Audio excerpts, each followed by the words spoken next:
सोना हुआ महंगा, युवक के दिल में रह गई आस, और तुम बैठे हो नीले टप के पास।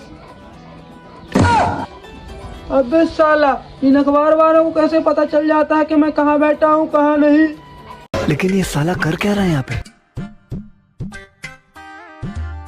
और भाई साहब क्या हो रहा है? अरे कुछ नहीं भाई साहब, बस बैठा ही हूँ। आ जाइए, तुम भी बैठ जाइए। हाँ ठीक है, आ रहा हूँ। चल चल चल चल।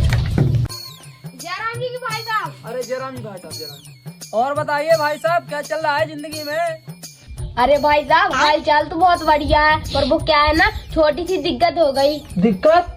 वो कैसी दिक्कत भाई साहब? बताएं भाई साहब, वो क्या है ना, मेरे बेटे की सरकारी नौकरी लग गई, वो भी विदेश में।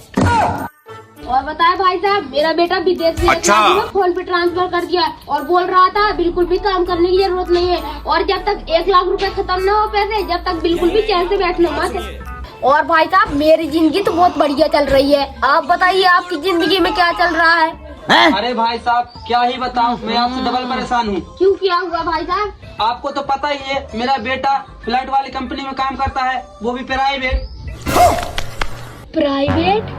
हाँ भाई साहब, प्राइवेट। और उससे बड़ी समस्या ये हो गई, कल मेरा बेटा फोन लगा के बोल रहा था कि बाबूजी मैं घर आ रहा हूँ, वो भी फ्लाइट लेकर। बताओ भाई साहब, ऐसा भी कोई करता है? हाँ भाई साहब, फिर आपने क्या बोला? जी, इसमें बोलना क्या है, जब मेरा बेटा मुंबई से फ्लाइट लेके आएगा ना, तो एयरपोर्ट तो बनवाना पड़ेगा ना। हाँ भाई साहब, बिल्कुल बनवानी पड़ेगी। आप ही बताइए भाई साहब, अपनी क्रिकेट खेलने वाली ग्राउंड कितनी चौड़ी है? 5 से 10 किलोमीटर दूर। अगर उसमें एयरपोर्ट बनवाएंगे ना, तो 500 करोड़ का खर्चा आ जाएगा। आएगा कि नहीं भाई साहब? हाँ भाई साहब, बिल्कुल आएगा। अरे भाई साहब, हम यहाँ पे बैठे बैठे बोर हो रहे हैं, चलो ना कहीं घूम के आते हैं। तुम भी सही बोल रहे, चलो चल के घूम के आते हैं। देखो अब मैं क्या करता हूँ। लेकिन 1 सेकंड।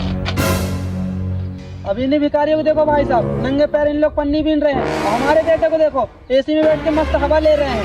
क्यों रे भिखारी? ये क्या हो गया? बेटा, पापा। अभी